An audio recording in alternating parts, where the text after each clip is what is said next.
Clive Lewis.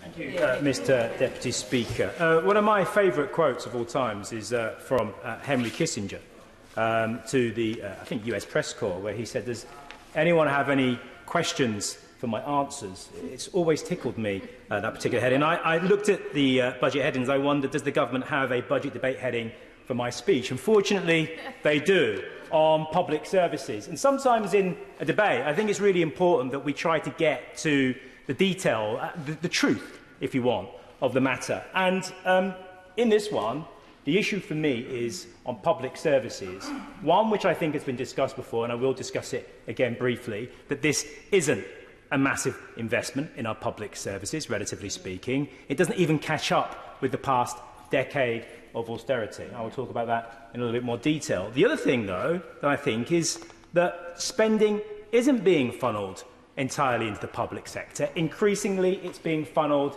into the private sector. And from there, it's going offshore and elsewhere. And I want to look into that as well, because I'm quite suspicious about this government's newfound devotion to investment in public spending. And I think there's something behind it that we need to look into. Now, the overall picture is that this is not a reversal of the deep cuts of the past decade. The Resolution Foundation has said that only a third of the cuts to real day-to-day spending per capita in unprotected departments in 2009 would have been reversed by the middle of the decade. Let's take, for example, the NHS, which this government has made a great deal of a song and dance about. The BMA have said that the £10 billion that was previously announced is not fully adequate to deal with the still-growing backlog of care. The Health Foundation, the £17 billion is needed to clear the backlog. What do we get? £10 billion. That's a £7 billion shortfall. And it's a sheer brass neck of this government that they tell the people of this country, look at what we're doing, look what we're spending. And actually, when you look at it in relative terms, you're taken away from the public realm in terms of spending. And we on this side know that. But I'm not quite sure whether some of the members in this House on that side actually understand this, or actually believe or know what this government has actually done.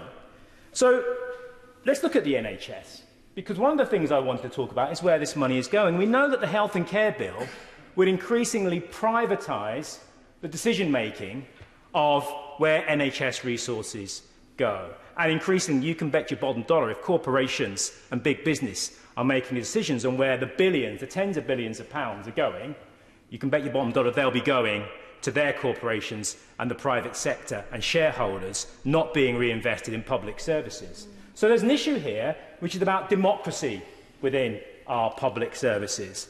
Now, let's take, for example, social care. 83% of care home beds are owned by the private sector. Well, you know, if it was money being reinvested back into care beds, back into paying staff decent wages, I could understand why that was happening, but it's not, because we know what's happening to vast amounts of money that are going from the public purse into these so-called public services, which are being run by vulture capitalism. It's being sucked out. It's going into shareholders. It's going offshore.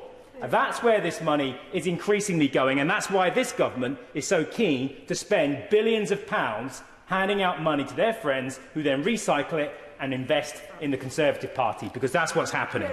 So let's have a look at the energy system, for example, something critical. I think we all understand that with what's going on up in Glasgow at the moment. Analysis by Commonwealth has shown that the diversion of wealth from public to private for the past 5 years in terms of dividends paid to the big six shareholders is just under £10 billion. That's 6 times larger than their tax payments of £1.52 billion.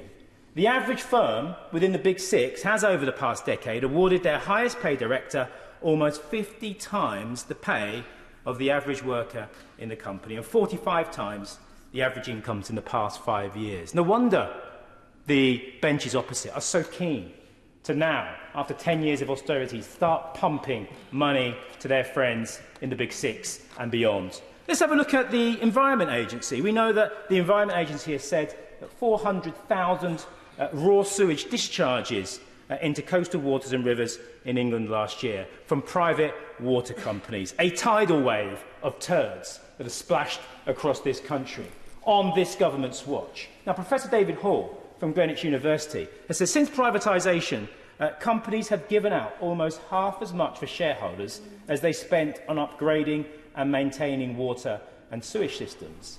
£57 billion to shareholders compared to £132 billion that they've invested. And this government had the brass neck to tell this country that we couldn't expect the privatised water companies to invest in a Victorian sewage system because they couldn't afford it. But they can afford to give £60 billion to their shareholders of public money. And they on those benches know that. No other country allows private companies to own and run water and regional water and sanitation systems. That's a fact. So there is an issue here, which is that whilst this government talks about spending more, and we know relatively speaking it hasn't, when it does spend more, we know that increasingly on public services, they're not public services that we on this side increasingly recognise. They're public services which are run by and for private corporations who siphon off vast amounts of public wealth into their own bank accounts and coffers. And I will conclude by saying the answer is quite simple. When we talk about public service on this side, we're talking about universal basic services that are democratically controlled and owned, which are transparent and accountable to the people of this country who pay for them. And that's the difference, Mr Deputy Speaker. Thank you very much.